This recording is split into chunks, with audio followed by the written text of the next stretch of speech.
Roll camera. Music. Action.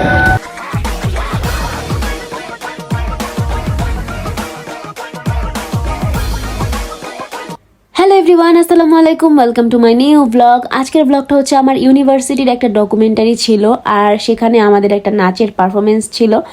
যদিও আমাদের কোনো প্রিপারেশন ছিল না অ্যান্ড আমরা জানতামও না যে আমাদের নাচতে হবে। জাস্ট ওই দিনের আগের দিন একটা কল আসে ভার্সিটি থেকে আর বলে আমাদেরকে নাচতে হবে। আমরা জানতামই না যে কোন গানে নাচবো, কার সাথে নাচবো, কি নাচবো, কিচ্ছু জানতাম না। জাস্ট আমাদের যেতে বলেছে সকাল সকাল, আমরা তো সকাল সকাল চলে গেছি।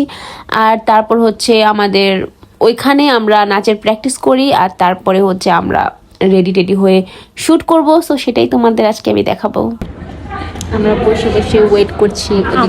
আমি হচ্ছে আজকের জন্য মাশা মাইমুনার অ্যাসিস্ট্যান্ট। আমাদের সব কাজ করে দিচ্ছে সে, আমাদের খাবার এনে দিচ্ছে, আমাদের অনেক হেল্প করছে। Mummy treatment sugar mummy. সকাল 8:30 থেকে 9টা বাজে আমরা হয়তো গিয়েছিলাম ভার্সিটিতে। আর সকাল থেকে আমরা প্র্যাকটিস করছিলাম, আমাদের কিছু খাওয়া হয় নাই। তাই আমরা মানে ভার্সিটিতেই খাবার অর্ডার করি, আর আমরা বাঙালিয়ানা ভোজ থেকে খাবার অর্ডার করেছিলাম। তো রেডি হওয়ার ফাঁকে আমরা একটু সুযোগ করে খেয়ে নিয়েছিলাম, কারণ না খাইলে আমরা নাচতে পারতাম না, আমাদের অবস্থা খারাপ হয়ে যেত। আর হচ্ছে বাঙালিয়ানা ভোজের আমার সব থেকে বেশি পছন্দ হচ্ছে তাদের কালো জিরা ভর্তাটা আর হচ্ছে মরিচ ভর্তাটা। এই দুইটা ভর্তা অনেক মজা। আর যখনই আমি বাঙালিয়ানা ভোজে খাবার খাই, এই প্ল্যাটারটাই নেই, সেটা হচ্ছে খিচুড়ি আর হচ্ছে কালাবোনার যে প্ল্যাটারটা, এইটা অনেক মজা। আর এই প্ল্যাটারের সাথে পায়েসও ছিল, যেটা আমি পছন্দ করি না, বাট আমার ফ্রেন্ডের থেকে আমি একটু নিয়ে টেস্ট করছিলাম। আর আমার এক্সপ্রেশন সবকিছু বলে দিবে। আর ভাই আমি আগেই বলে নিচ্ছি, হেভি মেকআপে আমাকে কখনোই সুন্দর লাগে না। আমি নিজেও জানি আমার কাছে অনেক বেশি বাজে লাগছিল ওই দিন আমাকে। সো তোমরা বলবা না যে খারাপ লাগতেছে, আমি নিজেও জানি। Thank you.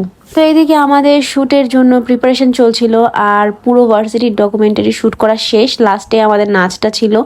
আর এদিকে আমরা নাচের জন্য পুরোপুরি রেডি হয়ে গেছি। তখন ডিরেক্টর সাহেব বলছে যে আলতা পরতে হবে, নয়তো সুন্দর লাগবে না। এরপরে আর কি আলতা পরছিলাম। আমি বাপের বসে আলতা পরি নেই, ওই দিন আমাকে আলতা পরতে হয়েছে। আমি পারি না কিভাবে পরতে হয়, নিজেই পরছি কোনো রকম আর কি। তো এই যে এখন চঙ্গবঙ্গ নিয়ে আমাদের নাচের জন্য রেডি করা হচ্ছে। আর আমি তো অনেক নার্ভাস ছিলাম এরকম ক্যামেরার সামনে, ভাইরে ভাই অনেক ভয় লাগছিল, আমি স্টেপ ভুলে যাচ্ছিলাম। তো যাই হোক, আমাদের প্রায় 20 থেকে না, একটু বেশি বলে ফেললাম, 16 থেকে 17টা বা 20টা তো হবেই আমাদের টেক নেওয়া লাগছে। এমন না যে আমরা ভুল হয়েছে তাই না, প্রত্যেকটা কি বলে এটাকে, প্রত্যেকটা সাইড থেকে, তারপর হচ্ছে বিভিন্ন অ্যাঙ্গেলে আমাদের শ্যুট নেওয়া হয়েছে যাতে এডিটিংটা সুন্দর হয়। আমি তো জিমেও লাগছে অনেক। 10টা শট নেওয়া শেষ। 10টার বেশি 10টা না। ইয়েস, বিশ্বাস করো আমার অনেক লজ্জা লাগতেছে সবার সামনে আসতে, কারণ আমার এত বাজে লাগতেছে।